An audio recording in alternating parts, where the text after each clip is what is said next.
तो अभी तक मैंने आपको जितना बताया था, ठीक है, तो जितना बताया था उसमें मैंने आपको क्या क्या बताया है पूरा चीज़ अब समझ लीजिए, क्योंकि अब कुछ बचा नहीं है, बस दो टॉपिक और बचे हैं जो बहुत छोटे टॉपिक हैं और उनका इससे कोई बहुत ज़्यादा मतलब नहीं है।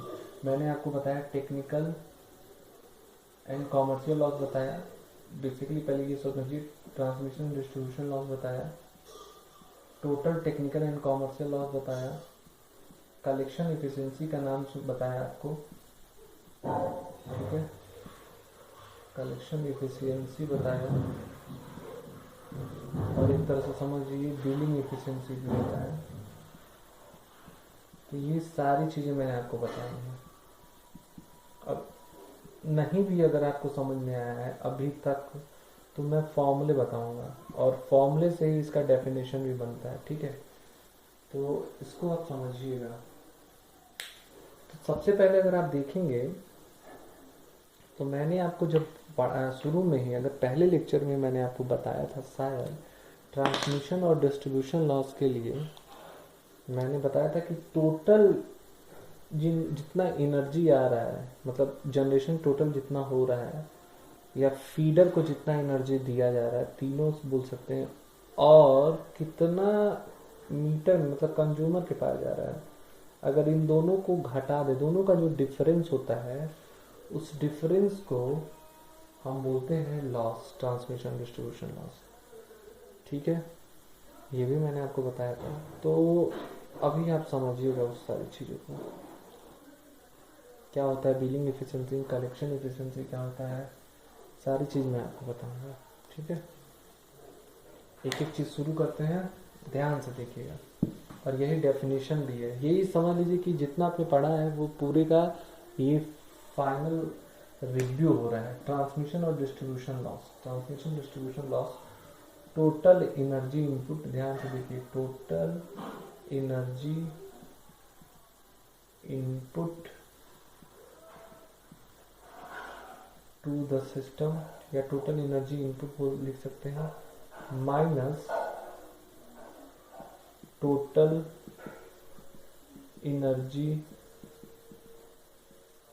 बिल्ड, बिल्ड का मतलब जिसका हमें पैसा लेना है, बिलिंग करना है, ठीक है, टोटल एनर्जी बिल, ध्यान से समझिएगा, ठीक, divided by total energy input. अब देखिए, ये मैंने आपको यही बताया था, एक पूरा लेक्चर लेके बताया था, इसको समझ लीजिए, जितना हमारा इनपुट जनरेट हो रहा है, जितना हमारा कंज्यूमर तक पहुंचे, दोनों का जो डिफरेंस है वही लॉस है। इसको टोटल एनर्जी के रिस्पेक्ट में अगर हम निकाल लेंगे तो आपका ये रेशियो हो जाएगा। अगर हम परसेंटेज की बात करेंगे तो यहाँ पे 100% कर लेंगे। क्लियर हो गया होगा ये चीज़, ठीक है। अगर ये क्लियर हो गया, अब जो दूसरा आता है, यही तो आपको डेफिनेशन भी लिखना है। दूसरा जो आ गया, देखिए ध्यान से, थोड़ा नया है आपके लिए, कलेक्शन एफिशिएंसी। कलेक्शन पूछेगा definition, what is collection deficiency, और इसका कोई फॉर्मूला या कुछ भी हो तो बताइए, ठीक है। कलेक्शन एफिशिएंसी क्या होता है? कलेक्शन का मतलब इकट्ठा करना, और उसका इकट्ठा करने का जितना आपका एफिशिएंसी है, तो क्या इकट्ठा करना है? पैसा इकट्ठा करना है। तो जितना बिल आया है, जितना बिल आया है, मान लीजिए 100 रुपए का बिल आया है, और कितना आपने इकट्ठा किया है, उन दोनों का जो अनुपात होगा, हिंदी में आप लिख लीजिएगा कॉपी में, जितना बिल आया है और उसमें आपने जितना इकट्ठा किया है, दोनों का अनुपात जो होता है वो कलेक्शन एफिशिएंसी कहलाता है। अगर इसको भी हम परसेंटेज में निकालना चाहेंगे, ठीक है,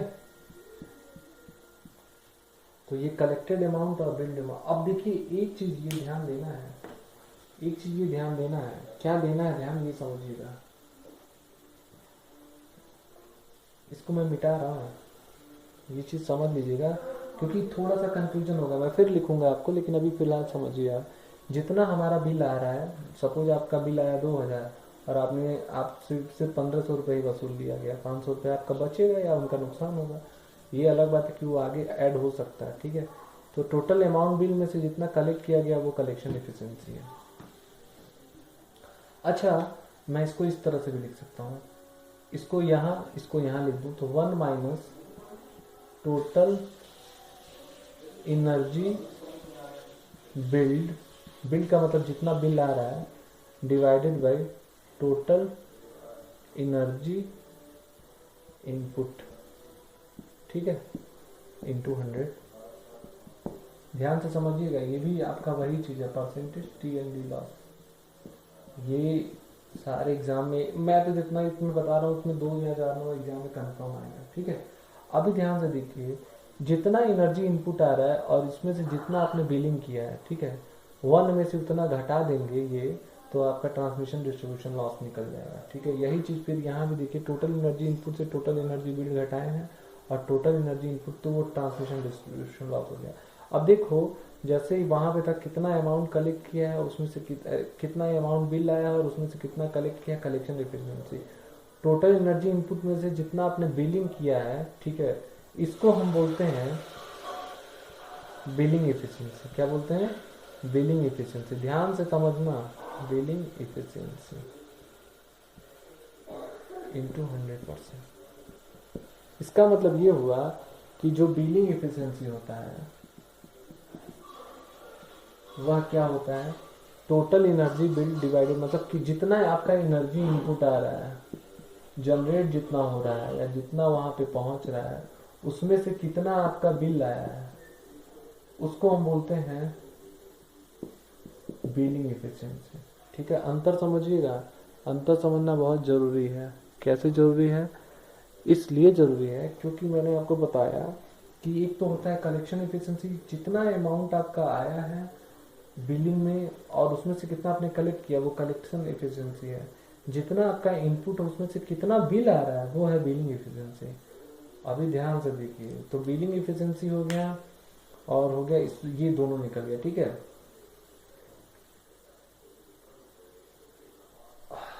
अब देखिए, मैंने आपको बताया था एग्रीगेट जो टोटल अगर हमको निकालना है, aggregate T and C loss बोलिए या टी एंड डी लॉस बोलिए, वो जो होता है वो फॉर्मूले में देखिए 1 माइनस, ध्यान से समझिए, अब जो होगा फॉर्मूला वो होगा बिलिंग एफिशिएंसी, तो ये हो रहा था, यही था बिलिंग एफिशिएंसी, ठीक है, इनटू बिलिंग एफिशिएंसी। मान लीजिए मेरा आया 100 में से आएगा 90% मिलेंगे तो 0.95, और उसमें से कलेक्शन एफिशिएंसी जितना है वो भी तो ध्यान देना होगा, कलेक्शन एफिशिएंसी। अब ये जो टोटल है ये है एग्रीगेट, मतलब आप समझिए एग्रीगेट का मतलब और कम होगा, इससे भी ट्रांसमिशन डिस्ट्रीब्यूशन और ज्यादा होना चाहिए, इस वाले से भी ये लॉस ज्यादा होगा। तो बिलिंग एफिशिएंसी जितना आ रहा, मान लीजिए हमारा 1000 रुपए का बिल आया, पहले तो ये सोचिए कि हमारा जनरेशन 2000 का हुआ, उसमें से बिल जो आ रहा है सिर्फ 1500 तक पहुंच रहा है। अब 1500 जो बिल आया उसमें से सिर्फ कलेक्शन कितना पहुंच रहा है, 1000 पहुंच रहा है, तो ये सारे का एफिशिएंसी पे असर पड़ेगा। तो ये होता है 1 minus billing efficiency into collection efficiency into 100%। ये उठा था आपका 1 माइनस बिलिंग एफिशिएंसी इंटू 100%, ठीक है, और कलेक्शन एफिशिएंसी अलग अलग था। तो मेरे ख्याल से आपको ये चीज समझ में आया होगा, है ना। ये वैल्यू जो है इससे ज्यादा होगी क्योंकि ये टोटल लॉस है। तो इस तरह से मैंने आपको जो बताया है वो आपको शायद समझ में आया हो, ठीक है। शायद समझ में इसलिए भी आया होगा क्योंकि आप समझना चाह रहे हैं। और एग्रीगेट ट्रांसमिशन डिस्ट्रीब्यूशन लॉस या aggregate technical and commercial loss की value 1 minus billing efficiency into collection efficiency हो गई, ठीक है। क्लियर हो गया आपका? जरूर हुआ होगा।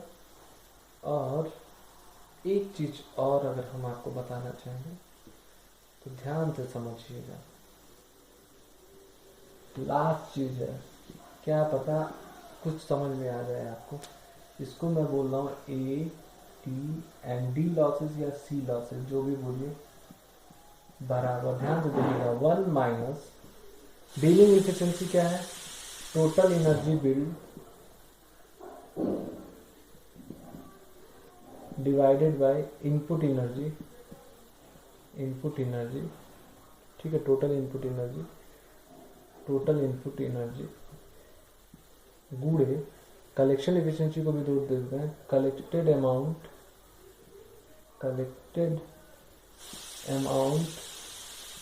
Divided by amount build.